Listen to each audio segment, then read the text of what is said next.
Assalamualaikum warahmatullahi wabarakatuh. Perkenalkan, kami dari kelompok 2 akan mempresentasikan soal dan pembahasan dari kelompok kami dengan materi yaitu Analysis of Variance. Dengan anggota kelompok kami yaitu yang pertama ada Syefira Salsabila dengan NIM akhir 001, ada Arsyah Aprilita dengan NIM akhir 032, ada Putri Farida dengan NIM akhir 039, dan juga ada Karina Ayu dengan NIM akhir 075. Soal yang pertama, data dari tabel berikut menyatakan lamanya jam kesembuhan dari 3 merek obat sakit kepala yang diberikan kepada 15 pasien penderita demam dengan panas 38 derajat atau lebih. Lakukan analisis varias dan juga uji hipotesis pada taraf nyata 0,05 bahwa rataan lamanya jam kesembuhan yang diakibatkan oleh ketiga merek obat sama saja. Diketahui terdapat 3 merek, yaitu ada merek A, merek B, dan juga merek C, dengan total yaitu 15 pasien. Untuk hipotesisnya, yaitu ada H0, mu1 sama dengan mu2 sama dengan mu3, atau tidak ada perbedaan lamanya ketiga obat tersebut dalam menyembuhkan sakit kepala. Lalu ada H1, tidak semua mu-I sama, atau terdapat perbedaan lamanya ketiga obat tersebut dalam menyembuhkan sakit kepala. Lalu diketahui yaitu K merupakan jumlah kolom yang berjumlah 3. Lalu ada N yaitu jumlah baris yang berjumlah 5. Yang pertama, kita akan menghitung nilai dari JKP atau SSB. Dengan rumusnya yaitu sigma I sama dengan 1 sampai K, YI kuadrat per NI dikurangi Y dot kuadrat per N dikalikan K, yaitu 26 kuadrat ditambah 39 kuadrat ditambah 20 kuadrat dibagi 5 dikurangi 85 kuadrat dibagi 5 dikali 3. Lalu hasilnya yaitu 519,9 dikurangi 481,61, hasilnya yaitu 37,73. Selanjutnya kita menghitung JKT atau SST. Dengan rumusnya yaitu sigma I sama dengan 1 sampai K, sigma J sama dengan 1 sampai N, YIJ kuadrat, minus Y dot kuadrat per N dikalikan K, yaitu 5 kuadrat ditambah 4 kuadrat ditambah 8 kuadrat sampai dengan 7 kuadrat dikurangi dengan 85 kuadrat dibagi dengan 5 dikali 3, yaitu 557 dikurangi 481,67, hasilnya yaitu 75,3. Selanjutnya, kita menghitung nilai dari JKG atau SSW. Dengan rumusnya yaitu SSW sama dengan SST dikurangi dengan SSB, yaitu 75,33 dikurangi 37,73.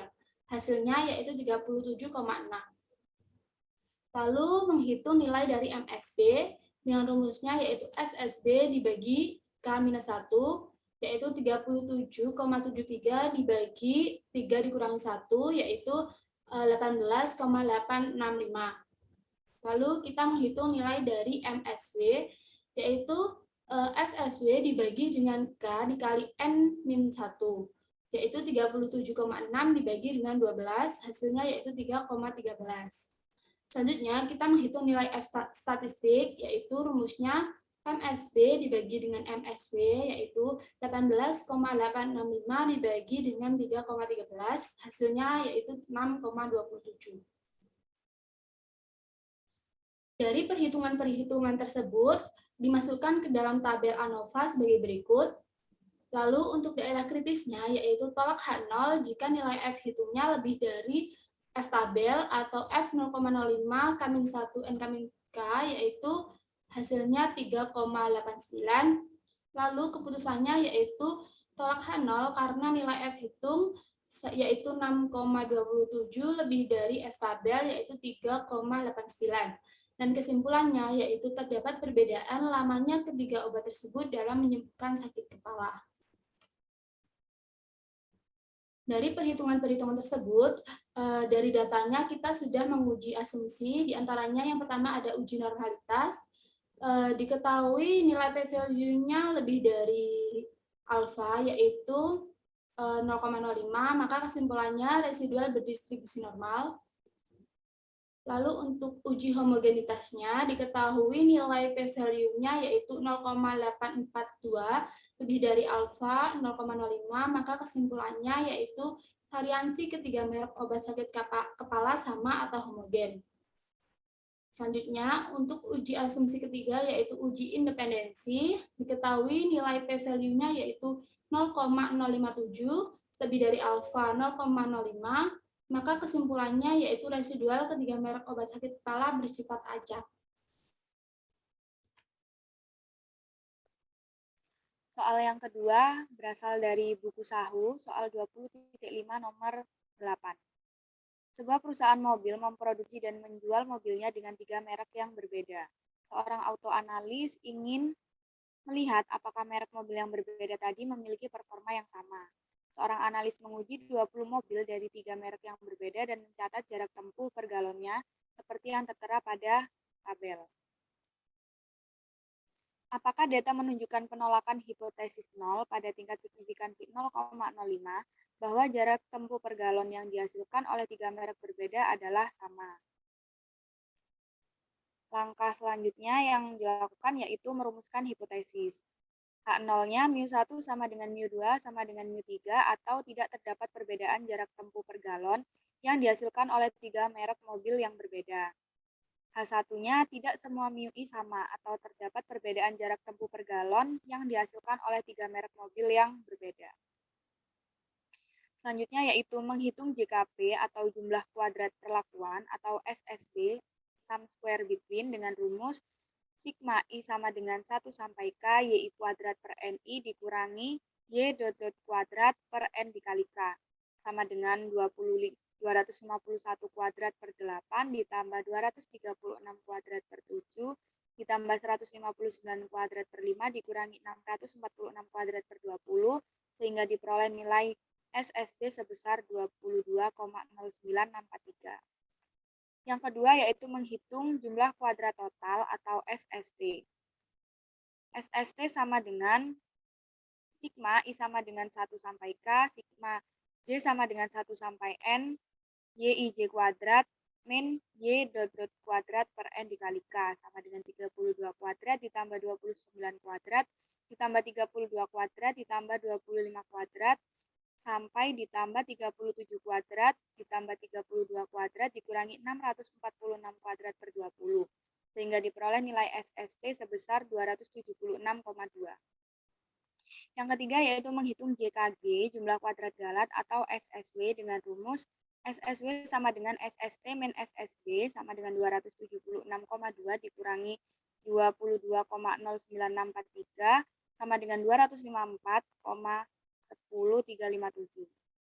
Yang keempat yaitu menghitung MSB atau mean square between dengan rumus SSB per K-1 sama dengan 22,09643 per 3 dikurangi 1 sehingga diperoleh nilai MSB sebesar 11,048215. Yang kelima yaitu menghitung MSW atau mean square within dengan rumus MSW sama dengan SSW per N besar dikurangi K sama dengan 254,10357 per 20 dikurangi 3 sama dengan 14,947268882. Dan yang terakhir yaitu menghitung statistik uji F-nya dengan rumus F sama dengan MSB per MSW sama dengan 11,048215 per 14,947268882 sehingga diperoleh nilai statistik uji F sebesar 0,7391. Dari perhitungan tadi dimasukkan ke dalam tabel ANOVA dan diperoleh tabel ANOVA seperti berikut ini. Dengan tingkat signifikansi 0,05 maka diperoleh nilai F 0,05 dengan derajat bebas 2 dan 17 sebesar 3,5915. Dan daerah kritisnya yaitu tolak H0 jika nilai F hitung lebih dari F 0,05 dengan derajat bebas 2 dan 17 sama dengan 3,5915. Diperoleh keputusan yaitu gagal tolak H0 karena nilai F hitung sama dengan 0,7391 kurang dari F 0,05 dengan derajat bebas 2 dan 17 sama dengan 3,5915. Sehingga dapat disimpulkan bahwa tidak terdapat perbedaan jarak tempuh per galon yang dihasilkan oleh 3 merek mobil yang berbeda. Untuk melakukan uji analisis of variance atau ANOVA, terdapat uji asumsi yang harus dipenuhi. Yang pertama adalah uji normalitas. Hipotesis yang diuji adalah H0 residual berdistribusi normal, H1-nya residual tidak berdistribusi normal. Dengan daerah kritis tolak H0 jika p-value kurang dari alfa sama dengan 0,5. Diperoleh keputusan terima H0 karena p-value-nya lebih dari 0,150 di mana lebih dari alfa sama dengan 0,05 sehingga dapat disimpulkan bahwa residual berdistribusi normal. Uji asumsi selanjutnya yaitu uji homogenitas dengan hipotesis yang diuji adalah H0, varian 1 sama dengan varian 2 sama dengan varian 3 dan H1-nya tidak semua varian ketiga merek mobil sama. Daerah kritis yaitu tolak H0 jika p-value kurang dari alfa sama dengan 0,05, diperoleh keputusan terima H0 karena p-value sama dengan 0,563 lebih dari alfa sama dengan 0,05 sehingga dapat disimpulkan bahwa variansi ketiga merek mobil sama atau homogen. Uji asumsi yang terakhir yaitu uji independensi. Dengan hipotesis yang diuji adalah H0, residual ketiga merek mobil bersifat acak, dan H1, residual ketiga merek mobil bersifat tidak acak. Daerah kritisnya yaitu tolak H0 jika p-value kurang dari alfa sama dengan 0,05. Keputusannya yaitu terima H0 karena p-value sama dengan 0,443 lebih dari alfa sama dengan 0,05 sehingga diperoleh kesimpulan residual ketiga merek mobil bersifat acak. Untuk soal nomor 3, bersumber dari buku Introduction to Mathematical Statistics, edisi ke-8 oleh Robert C. Hooke, Joseph W. McKean, dan Alan T. Craig. Di sini soalnya bertuliskan, the driver of a diesel-powered automobile decided to test the quality of 3 types of diesel fuel sold in the area based on MPG. Test the null hypothesis that the 3 means are equal using the following data. Make the usual assumptions and take alpha equal to 0.05. Di sini ada 3 brand, yaitu A, B, dan C, dan inilah datanya. Pembahasan untuk soal nomor 3 diawali dengan hipotesis terlebih dahulu, di mana H0 sama dengan mu1 sama dengan mu2 sama dengan mu3, atau rata-rata kualitas ketiga brand otomobil adalah sama. Dan H1-nya adalah tidak semua mu I sama atau rata-rata kualitas ketiga brand otomobil berbeda. Diketahui dari soal, banyaknya perlakuan atau K adalah 3, yaitu brand A, B, dan C, dan banyaknya data. Di sini saya memisalkan A, ada 4, untuk A1, A2 ada 3, dan A3 ada 5. Banyaknya total data adalah 12. Untuk DF perlakuannya sendiri adalah K-1 yang sama dengan 2, dan DF errornya adalah K-K, yang berarti 12 dikurangi 3 yaitu 9. Pertama-tama di sini seperti pembahasan one way ANOVA yang biasa, kita hitung dulu JKP-nya. Di sini didapatkan hasil 11,783. Lalu dilanjutkan dengan hitung jumlah kuadrat data gabungan. Didapatkan hasil 19.465,77. Lalu kita hitung sum square total atau JKT-nya sebesar 16,969. Kemudian dilanjutkan dengan menghitung sum squared error-nya atau JKE sebesar 5,186. Dan dilanjutkan dengan menghitung mean squared treatment dan mean squared error-nya. Di sini sebesar 5,8915 untuk mean squared treatment dan 0,576 untuk mean squared error. Terakhir kita hitung F hitungnya dengan cara membagi mean squared treatment dan mean squared error yang menghasilkan 10,22. Di sini adalah tabel penyebaran untuk ANOVA dari perhitungan-perhitungan sebelumnya. Untuk daerah kritisnya sendiri adalah tolak H0 jika nilai F hitungnya lebih besar daripada F 0,05, K-1, A-K, atau F 0,0529. Berdasarkan tabel F didapatkan 2,46. Jadi keputusannya adalah tolak H0 karena nilai F hitungnya 10,22 lebih besar daripada 2,46. Kesimpulannya adalah kualitas dari ketiga brand tersebut tidaklah sama atau berbeda. Di sini kami juga melakukan uji asumsi, yaitu ada uji normalitas dengan menggunakan mini test. Di sini didapatkan p-value-nya 0,150, lebih dari 0,150, maka keputusannya adalah terima H0. Dan kesimpulannya adalah residual berdistribusi normal. Lalu dilanjutkan dengan uji homogenitas, di mana keputusannya adalah terima H0 karena p-value-nya sebesar 0,459, di mana nilai tersebut lebih besar daripada alfa, yaitu 0,05. Jadi kesimpulannya adalah variansi ketiga brand otomobil adalah homogen. Dan dilanjutkan dengan uji independensi, di mana keputusannya adalah terima H0 karena p-value-nya 0,545, lebih besar daripada 0,05. Jadi kesimpulannya adalah residual variansi ketiga brand otomobil tersebut bersifat acak. Yang terakhir, soal 4. Ini bersumber dari buku Saho, yaitu Teorema 20.5. Menjelaskan model ANOVA, yaitu YIJ sama dengan mu I ditambah epsilon IJ, di mana I berjalan dari 1 sampai M, J berjalan dari 1 sampai NI. Nah, YIJ ini berdistribusi normal dengan rata-rata mu I dan variansinya sigma kuadrat. Nah, jelaskan bahwa variabel random SSW atau sum of square within per sigma kuadrat ini berdistribusi chi-square dengan derajat bebas n besar min m. Nah, yang ditanyakan, yi dot bar itu berdistribusi apa?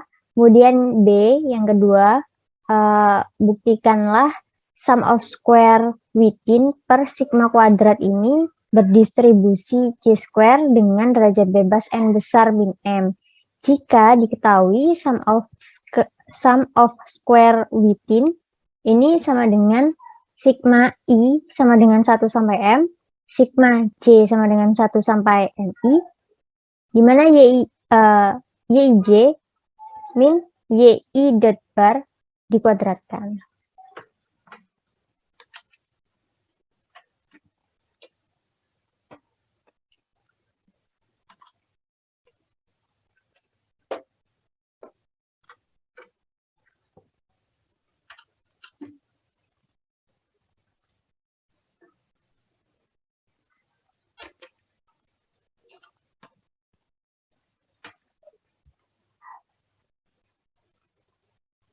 Baik, penyelesaiannya untuk soal A, YI dot bar berdistribusi apa?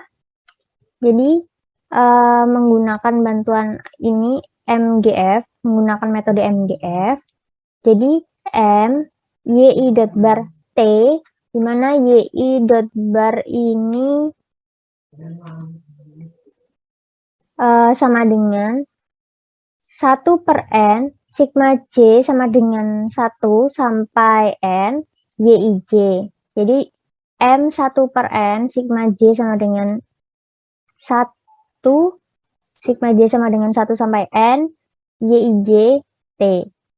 Kemudian, berdasarkan sifat dari MGF, yaitu MGF jika ini ada konstanta, di sini kan ada konstanta 1 per N. Nah, itu akan menjadi MX konstanta kali T. Nah, kemudian jika ada sigma, maka akan dikeluarkan menjadi Pi. Sehingga MGF 1 per sigma J sama dengan 1 sampai N YIJT ini menjadi Pi J sama dengan 1 sampai N M YIJ dalam kurung T per N.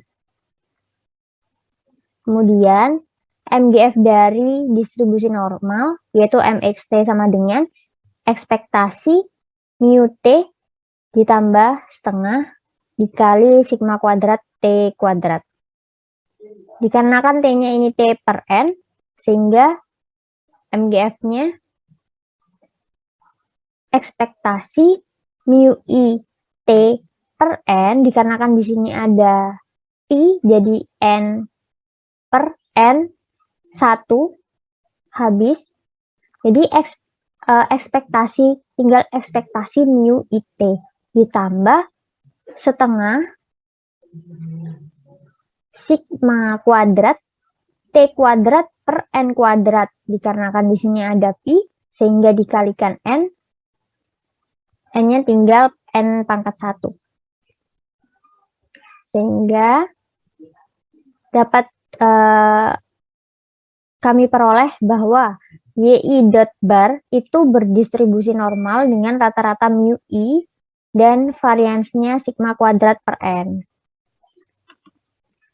Selanjutnya untuk soal B, diminta untuk membuktikan bahwa sum of square within per sigma kuadrat ini berdistribusi chi-square dengan derajat bebas n besar min m.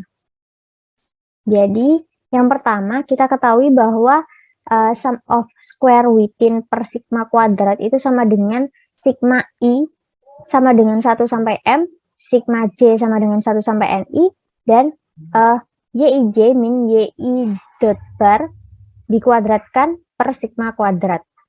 Nah, pada minggu sebelumnya sudah pernah diestimasi ya, itu pada model ANOVA, mengestimasi model ANOVA yaitu pada parameter mu, i, dan sigma kuadrat.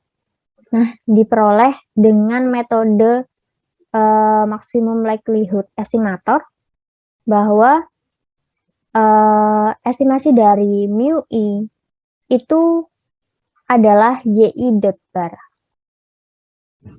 Sehingga di sini dapat ditulis untuk SSW-nya yij min mu i. Nah, pada statement 1 sudah pernah dilakukan pembuktian bahwa distribusi chi-square dengan derajat bebas I itu adalah pada N X bar min mu kuadrat per sigma kuadrat. Kemudian untuk sigma dari I sama dengan 1 sampai N, Xi min mu dikuadratkan per sigma kuadrat ini berdistribusi chi-square dengan derajat bebas N. Sehingga di sini kami mencoba untuk mengarahkan, memanipulatif sedemikian hingga bisa masuk kedua distribusi ini untuk mempermudah dalam mencari, dalam membuktikan distribusi dari sum of square within per sigma kuadrat. Jadi kami arahkan ke distribusi chi-square dengan derajat bebas n, yaitu sigma j sama dengan 1 sampai ni, yij min mu i per sigma dikuadratkan sama dengan sigma ni, sigma j sama dengan 1 sampai ni, yij. Jadi ini dikurangi sesuatu, kemudian ditambah sesuatu, namun hasilnya akan tetap sama. Yij min kami kurangi dengan y bar, kemudian ditambah dengan y bar, dikurangi mu i per sigma, kemudian dikuadratkan. Nah, ini berdistribusi.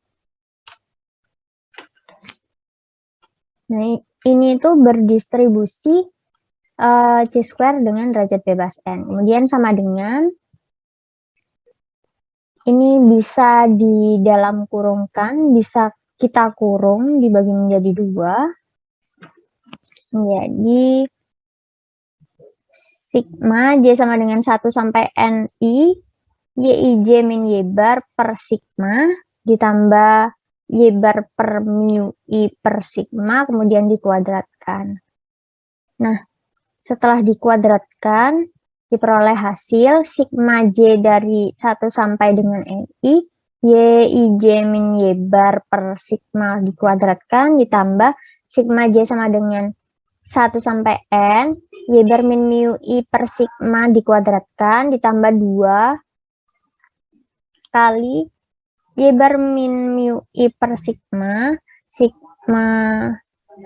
sama dengan 1 sampai N, YJ min Y bar per sigma. Kemudian di sini sigmanya kami keluarkan, 1 per sigma kuadrat dikalikan sigma J sama dengan 1 sampai N. Dalam kurung YIJ min Y bar dikuadratkan, ditambah, dikarenakan di sini tidak ada indeks J, jadi ini sampai dengan N dikali Y bar min mu I per sigma dikuadratkan, ditambah 2 dikali, ini tetap, kemudian ini 0. Kenapa bisa 0? Kami menganalogikannya di sini Y bar itu kan 1 per N, kemudian 1 per N dikali sigma dari YIJ. Nah, dikarenakan di sini ada sigma juga, itu kan berarti N per N. Nah, sama dengan sigma YIJ dikurangi sigma YIJ, jadi 0. Oleh karena itu, di sini hasilnya 0. 2 kali sesuatu dikalikan 0 tetap 0. Jadi, distribusi C² dengan derajat bebas N sama dengan 1 per sigma kuadrat. Nah, ini itu kan bentuknya sudah sama, sudah mirip dengan ini, simpangan baku, varian sampel. Sudah sama dengan varian sampel.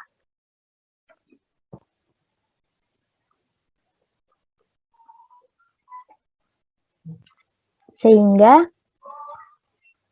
ibaratkan YIJ ini adalah XI dan Y bar ini adalah X bar.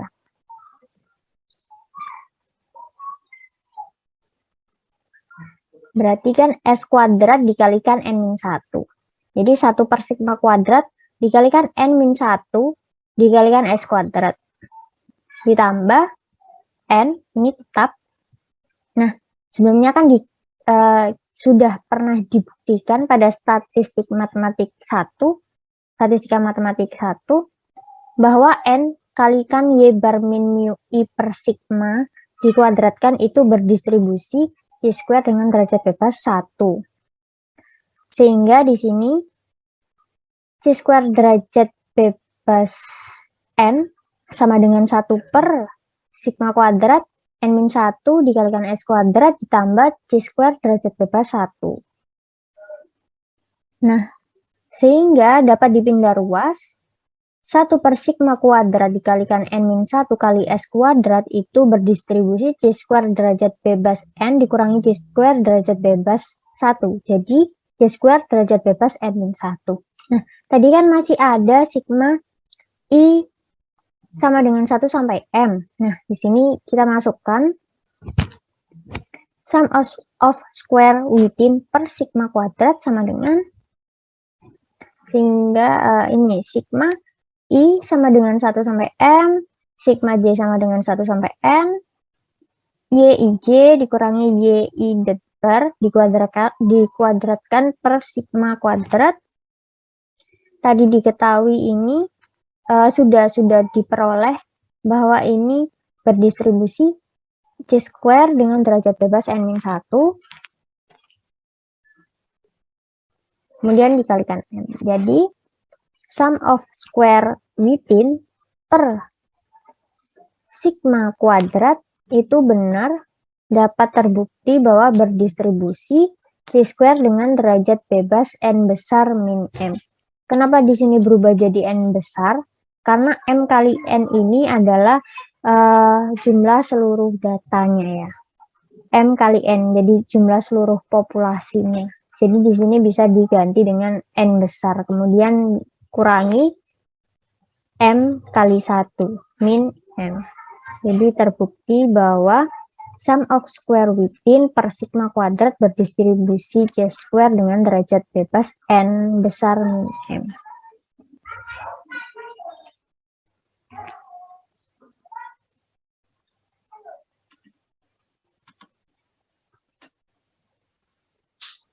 Baik, sekian presentasi dari kelompok kami, kelompok 2, kurang lebihnya mohon dimaafkan. Dan apabila ada pertanyaan bisa ditanyakan di jam kuliah pada hari Selasa sore. Terima kasih. Wassalamualaikum warahmatullahi wabarakatuh.